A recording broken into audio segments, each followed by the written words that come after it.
you see people. A city is something that the only way to sell that illusion is by giving it life. And then what gives something like the silo life so that you can see it from every floor? Even if you just in the background of someone talking, you just see, our extension of where the blue screen starts and the set begins. I spoke with your production designer yesterday, who kind of detailed some early ideas for the silo's interior that maybe were a little ambitious to like execute in the end, or maybe too expensive. And I was curious, was there anything as you were working on this series that you were kind of sad to let go of in the name of budget or efficiency or anything like that? There's always ideas that you kind of as you work on a show, you always get a bit excited about something you build up, and talking to Gavin, we kind of like, oh my god, that will be an amazing space and we can do it. And then suddenly it doesn't necessarily work for a story moment, or it's too expensive, or just impossible to build. And then for a lot of those things, we try to work together to maintain it wherever we could help and jump in on the VFX side, because we go, oh, if we don't touch that floor but we see it in the background and it just lives there, it gives us another texture and another idea.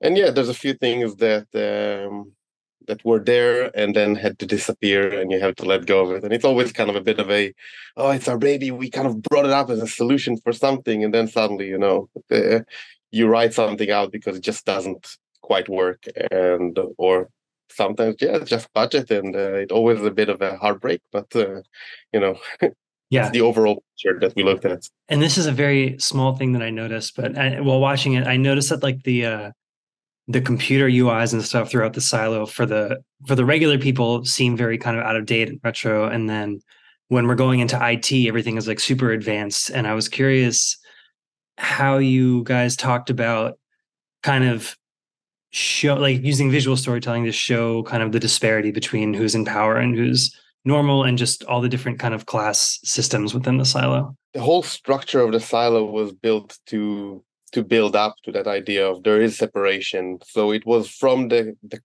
costume design and hair and makeup design to kind of sell what do down deepers look versus the up tops.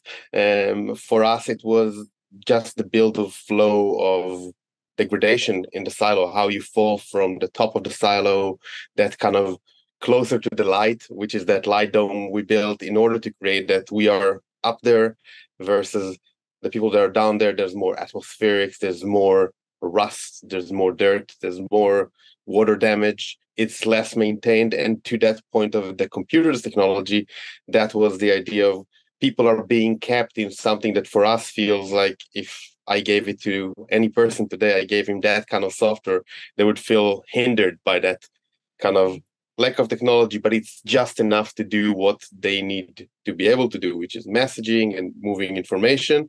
But when you suddenly move to that next level technology, you see that it's not available. You actually can read it by doing stuff that was even that technology. We try to not overdo it, not make it something that is so futuristic that it feels unfamiliar to us. It almost felt like, oh, that's kind of the watcher's room. That's our CCTV. That's our modern technology we're familiar with a bit of a, that kind of touch of they have a bit more advanced mapping, things like that, that give it the feeling of, oh, there's control. There is people that have access to what we know and are familiar with that's available today. I mean, I know like there's some things where clearly you guys did a lot of work, which is like the generator early in the season, kind of the sun dome thing.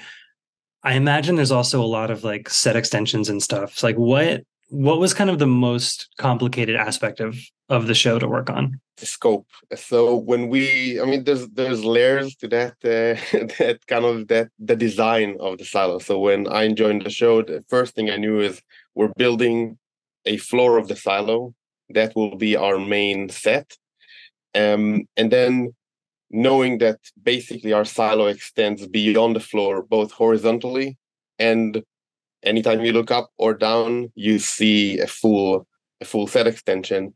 The idea became we will see off the set in almost every shot.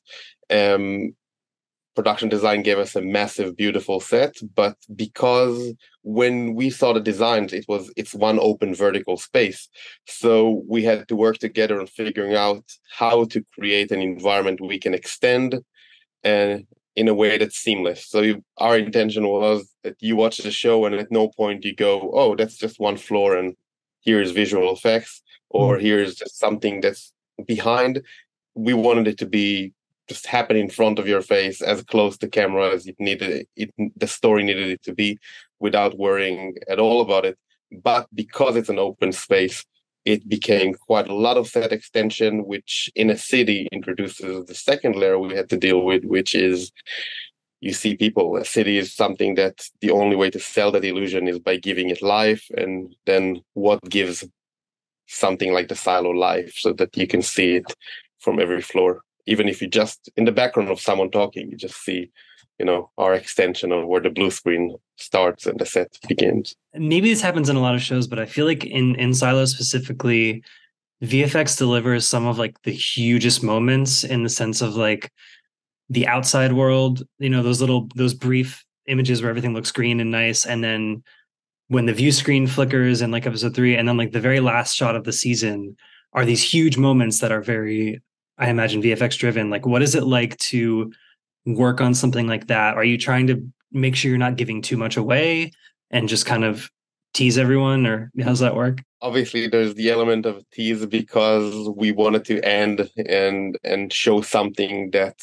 kind of surprises you and gives you that element of, oh wow, there is more.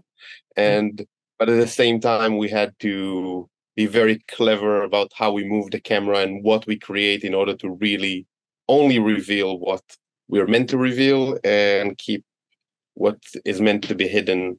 And it was quite an effort and a plan, and we had to work with lovely people in Rodeo to create that moment and really design it from the camera movement to what's where, and everything in the frame was very specifically placed in order to create that wow moment of for me at least it was wow. I'm very happy about this shot and that moment. I know the author Hugh Howey was I think very involved with the series. How was he just someone you would turn to whenever you had a question about how the silo worked? Like, is that kind of how your collaboration went, or was it even deeper than that? Graham Yost, our lovely showrunner, was very kind of well versed in the story and how to build it and translate the books to TV and to make something great out of it. And I know that he's been very involved with the writer Yu Hawei. So when we had a question, when we went to Graham and said, how does that work? Because we really wanted to anchor it in reality and make this show about something that feels familiar, that someone can look at that silo and go, oh, that's where they do this, or that's how that work. It's the elements from how a pipe is placed on the wall to why someone is running and why someone is just looking and chatting. So every time there was a question, it was brought all the way to you, so that way it can be built and answered in something that's loyal to the books and loyal to the world of the silo, so that we don't make mistakes and don't do anything that then suddenly feels off point. In looking up, I found out that you worked on a lot of movies that I love. One of which is Attack the Block. I think that's just so good. But I'm curious, how valuable do you think doing work that looks amazing on movies with budgets that are like smaller like that? Like, does that play into kind of how you approach VFX even on something that probably has a bigger budget like Silo? I started my work in commercials where sometimes the budget was very low. I did a lot of commercials and smaller things, and movies like Attack the Block, that the budget is not huge, require you to find creative solutions in order to tell the story and help the director get his vision. And sometimes, we started with that idea of, do you feel upset when something gets cut off? And I think as creatives, production designers, special effects people, VFX people, we hear an idea, we get excited about it, and then to hear, oh, there's a budget limitation, maybe we cut back, we would all get our heads together and say, how can we give you the original thing we all imagined. And then yes, there's compromises, but I think coming from the background of doing smaller productions, smaller budget, it gives you a lot of knowledge on how to kind of find a solution that might have just been there and is simpler and maybe costs less, but we can give you that. And how do we kind of play our trickery and what's available to us for a smaller budget, or where we can kind of bend something else in order to help that happen. And I think that was something that in Silo was quite exciting, because everyone that worked on it comes from those bigger and smaller productions. So we all had to sit together and sometimes find, oh, what if we did this and change the lens and move the camera this way so that we can only see this and just cut into that shot here. And suddenly you find that with all the different people, we kind of brought in quite a nice kind of solution that eventually I think paid off. It feels very, I think you can read on the screen when people work together well, and when all the departments try to help each other to build something that we can kind of look at and go, oh, that's pretty seamless. You don't know where production design ends. We begin where real human crowds and our CG crowd begins, and it's kind of, if we did our job right, you just don't know we've been there. It's just kind of, it's a story, and you just enjoy it and don't think about us.